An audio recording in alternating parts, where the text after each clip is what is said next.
Appointment of General Retired Philip Valerio Sibanda to the Politburo. Sarapina mashoko yestatement released yesterday. Information and publicity. Chisainwa nemtungamiri wenyika President Emerson Mnangagwa achiappointa Philip Valerio Sibanda into the Politburo. Nawo yakaonekwa kunzi inawo yakanga ichitaurwa neveruzhinji yakaonekwa kunzi makore mashoma ambopfuura Philip Valerio Sibanda akambozama kumboiswa muPolitburo, but according to the law, he was prohibited. But now, he is now eligible and ZVAITWA and subscribe or like on the bell icon.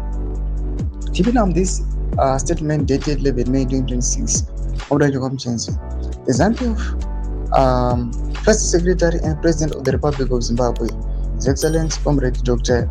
Mnangagwa, exercising his mandate in terms of Article 9, Section 65, as read with Section 67 of the Zambia Constitution. Yes, appointed General Retired Philip Valerio Sibanda to the Zambia Politburo. This appointment is with immediate effect. With immediate effect, aiwa Valerio Sibanda kupinzwa muPolitburo. Ndoma developments ari kuda panguva ino muri Zimbabwe. Panguva ino inokwanzi the ruling party ZANU-PF hazvina kumira zvakanaka.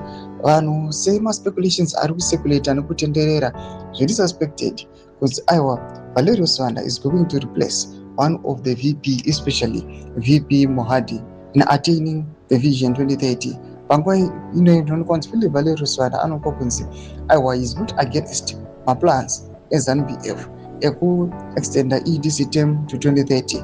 He is the best fit for that position. When I comment section videos of more to give us a subscribe or like, turn on the bell icon.